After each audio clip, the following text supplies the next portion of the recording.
Hey guys, what's up? Welcome to Audio Talks. My name is Kyle Holland, and today I'm going to be showing you how to remove plosives from a vocal recording.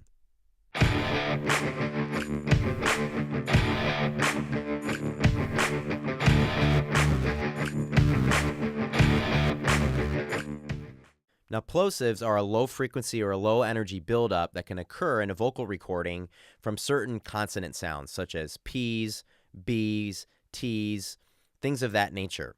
Because what's happening is when a person pronounces a sound like that, it creates a burst of energy or of air that leaves the mouth and hits the diaphragm of the microphone, and this causes that low energy buildup.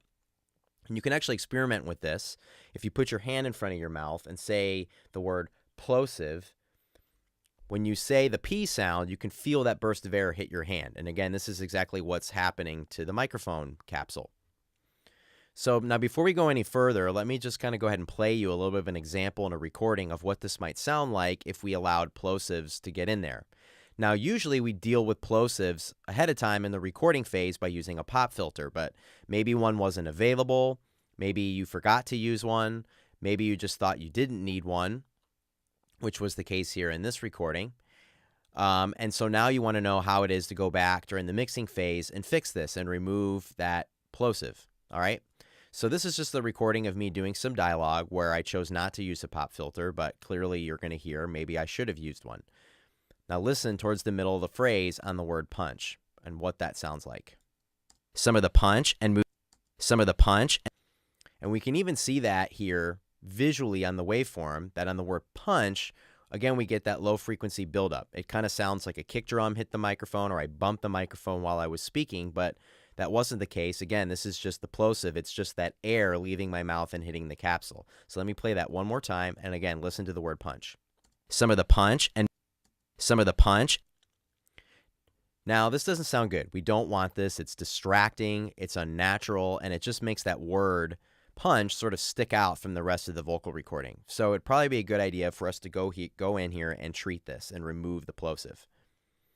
Now, to do this, I'm going to go ahead and use Audio Suite. Audio Suite in Pro Tools is a way to apply some sort of processing change permanently to a clip. Instead of using a plug-in slot and applying this in real time, we can make use a plug-in and make some sort of change to permanently render this change offline, which is what we want to do here since we just want to edit this and kind of move on, and it's not something we're going to go back and have to change later. Now, I don't want to apply EQ to this whole clip, to the whole vocal, just the word with the plosive. So before I apply any EQ, I need to isolate just the word where the plosive occurs, which I can kind of, again, see here visually. All right, now that I've highlighted it, I'm going to separate clip. And with this clip isolated and highlighted, I'm going to go to Audio Suite, EQ, and I'm just going to go ahead and use the Pro Tools EQ3 7-band.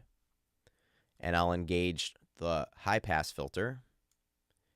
And I find usually about 500 hertz, give or take, works pretty well. But you can experiment with this. Sort of just depends on the particular recording you're dealing with, maybe in how harsh the plosive is. Once we've set that, I'm going to hit render. And you can already see how the low frequency is gone away and the waveform has visually changed to represent that. Now, you might be thinking this is sort of aggressive, 500 hertz, but remember that this is just only for this one word in the vocal, not the whole vocal. So we don't really have to worry about feeling like we're going to remove all the low-end body from our vocal recording. So now that we've done that, let's go back and hear what we've got. Some of the punch and move the instrument. Some of the punch. Great, that sounds a lot more natural. Sounds like we used a pop filter during the recording phase. It doesn't have that low frequency buildup, that low energy buildup, that burst of energy at the beginning of that word when we say punch. Some of the punch and move the...